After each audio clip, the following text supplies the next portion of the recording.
Hoje eu escolhi como tema a continuação da questão das vogais em alemão. Eu trabalhei metade das vogais. Hoje a gente vai trabalhar mais a outra metade, ou seja, o resto das vogais que existem em alemão. E quando a gente fala em vogal, eu não estou falando da vogal no sentido do alfabeto normal que a gente escreve, nada disso. A gente está falando do alfabeto fonético.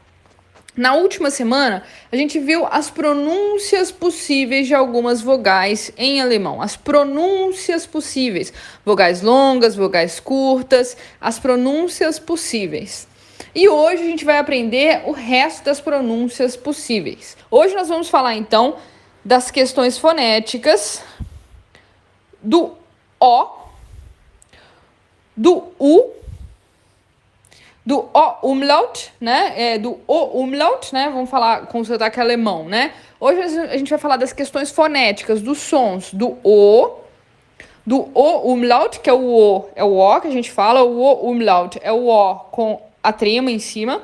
Vamos falar do U e vamos falar de um detalhezinho relacionado ao E, tá? A gente já tratou do E na última aula, mas hoje a gente vai tratar de um detalhezinho relacionado ao E. Então, O, E e U são as vogais sobre as quais nós vamos falar hoje. Como é que funciona? A esquerda da nossa lista, eu coloquei exemplos em alemão.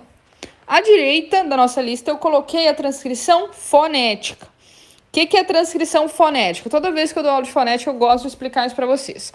A transcrição fonética é o seguinte: linguistas estudiosos se juntaram e falaram, poxa vida, tem sons que são comuns a várias línguas, mas são escritos de forma diferente. Eles são falados da mesma forma, mas são escritos de formas diferentes em cada língua. Como é que a gente vai padronizar isso para a gente poder escrever o som? E aí eles criaram aquilo que a gente chama de alfabeto fonético.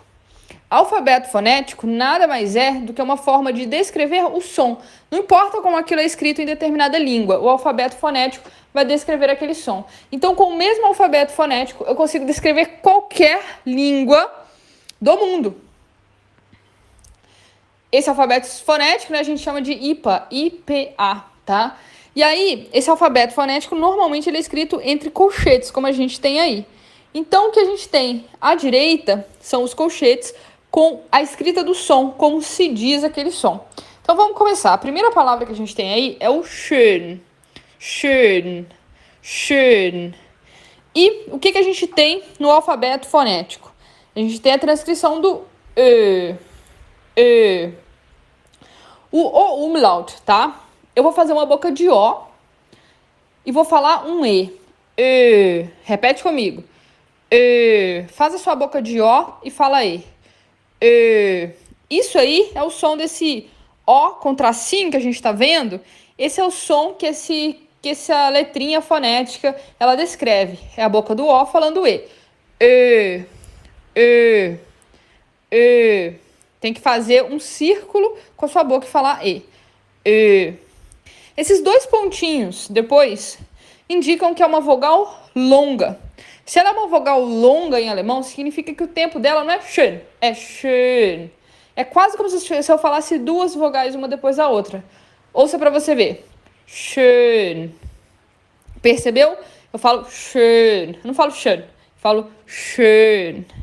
Isso é a vogal o umlaut quando ela é longa. Tá? Então, schön.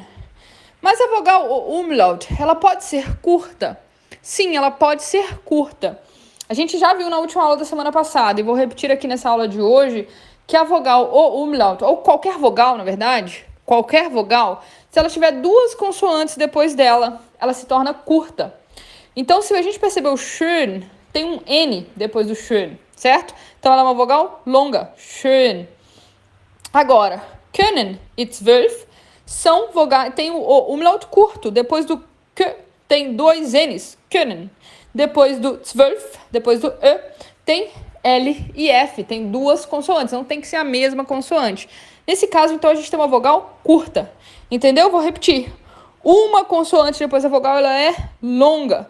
Duas consoantes depois da vogal, ela é curta. E o que acontece com o umlaut quando ele é curto? É que quando ele é curto, não dá muito tempo de você fazer aquele bicão do O e falar certo? Ele não fica tão... Ele é curto, não dá tempo de fazer toda essa cara. Por isso, a gente faz ele também com boca de O falando E, mas como ele é mais rápido, essa boca de O não fica tão redonda. E aí a gente fala können, können. É diferente. Que. É curto e a boquinha é um pouquinho... É redonda ainda, mas não é tão lá pra frente. Não é que. É só isso. É porque ela é curta, então a boca fica um pouco menos arredondada. Können 12. Tá? Então é isso aí. E se o O for sem umlaut, né? Se o O for só um O normal. Então eu vou falar zo, O, normal. Zo, que é o próximo exemplo aí. Zo, tá vendo? Zo. Que o símbolo O, no alfabeto fonético, é esse O mesmo. Então é zo. Então a gente já viu, essa bolinha com tracinho que vai ser schön. A gente já viu esse OE juntinhos, que vai ser né? Então, e aqui eu tenho O, tá?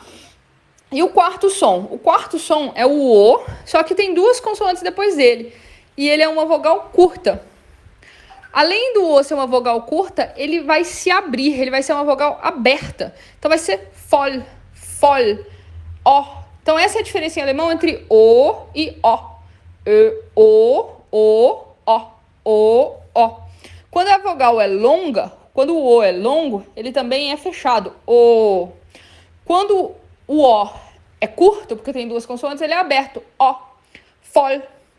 E se você perceber, o símbolo que a gente tem para isso é exatamente esse O abertinho, né? Como se fosse um C ao contrário. Esse é o símbolo do O. Por isso, voll. Então aqui a gente termina a história do O, do O, do E e do Ö. Depois nós vamos ter a palavra andere. Andere. Quando eu tenho esse Ezinho de cabeça para baixo, ele indica que é um E bem longo, é um E, na verdade, mas bem leve. Eu não falo andere, ere. Tá vendo esse ere? Não. Eu falo re.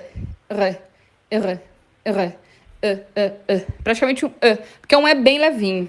Andere. Vai acontecer com o E quando ele não estiver na sílaba tônica, né? A sílaba tônica aqui é andre.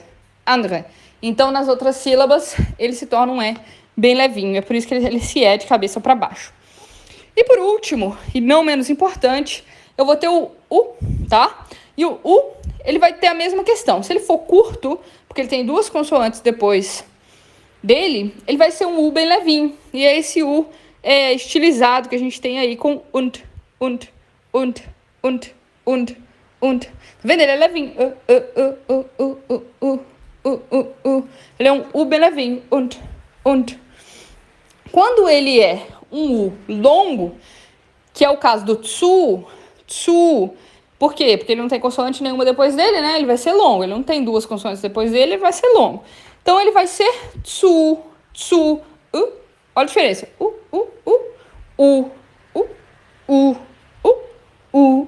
Então, o primeiro é und, o segundo é tsu.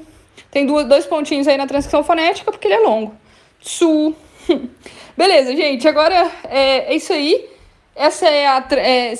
Essas são as questões fonéticas aí dessas vogais. Tschüss!